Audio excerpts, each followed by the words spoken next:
दोस्तों, हमारे चैनल में आपका स्वागत है। आज हम बहुत ही खूबसूरत इंडोर प्लांट के बारे में बात कर रहे हैं। इसका नाम एरिका पाम है।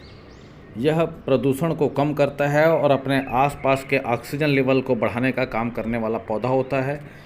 क्योंकि आजकल आमतौर पर घरों में शुष्क हवा बहुत रहती है, जैसे कि हम घरों में रूम हीटर का उपयोग करते हैं या एयर कंडीशनर का उपयोग करते हैं, तो उससे हमारे घर की हवा शुष्क हो जाती है। तो जो शुष्क हवा है वह हमारे स्वास्थ्य के लिए बहुत ज़्यादा हानिकारक होती है, क्योंकि हवा में हल्की सी नमी रहनी चाहिए। तो इसलिए हमारे घरों में हम काफ़ी सारे और भी पौधे लगाते हैं जो हवा को साफ़ करते हैं। जैसे यह है स्नेक प्लांट, और इसके अलावा हम लगाते हैं ये स्पाइडर प्लांट भी लगा सकते हैं या मनी प्लांट भी लगा सकते हैं। ये भी हवा के प्रदूषण को कम करता है। और इसके अलावा रबर प्लांट लगा सकते हैं। ये है तुलसी। इस सब से एरिका पाम का जब नाम आता है तो यह बहुत ही खूबसूरत होता है। और आज हमारा टॉपिक ही एरिका पाम है। एरिका पाम का देखभाल भी बहुत ही आसान होती है, बहुत अधिक देखभाल की ज़रूरत नहीं होती है और देखने में भी बहुत आकर्षक होता है, इसलिए लोगों को यह बहुत लगाना पसंद है।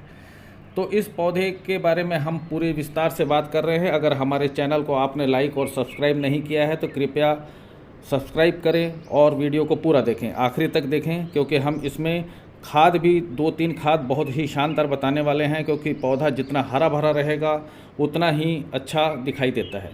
तो सबसे पहले हम इसकी मिट्टी के बारे में बात कर लेते हैं, क्योंकि किसी भी पौधे की मिट्टी ही जितनी अच्छी होगी पौधा उतना ही स्वस्थ रहता है।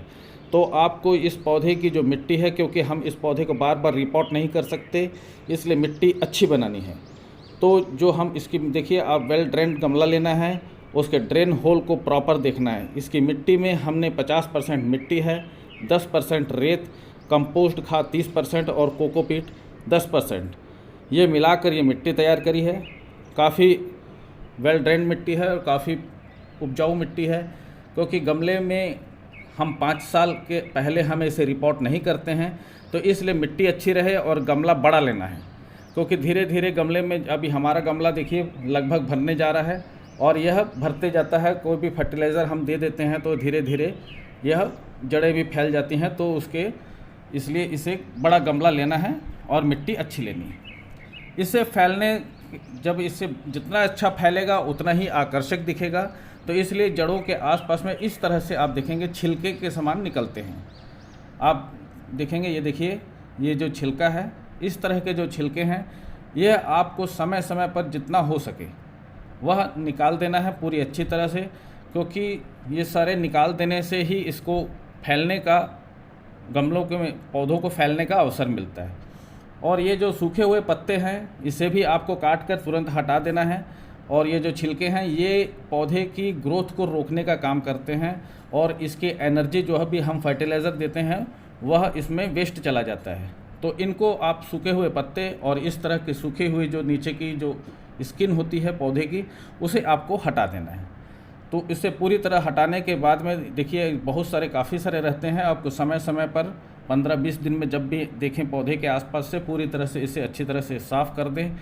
और ये सूखे हुए पत्ते हैं, सूखे हुए पत्तों को भी हम काट देंगे, क्योंकि पौधे की एक्स्ट्रा एनर्जी को हमें बचा कर रखना है।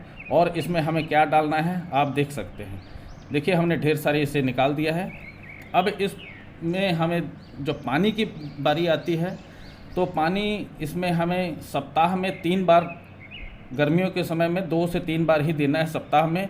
और 200 ml से अधिक पानी, 300 ml के आसपास एक गमले में देना है। इससे अधिक पानी नहीं देना है, बार बार पानी नहीं देना है, रोज़ पानी नहीं देना है।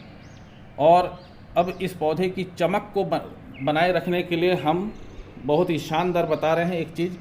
ये हमें 1 लीटर पानी में, हमारे 2 पौधे हैं तो हमने 2 लीटर पानी ले लिया है।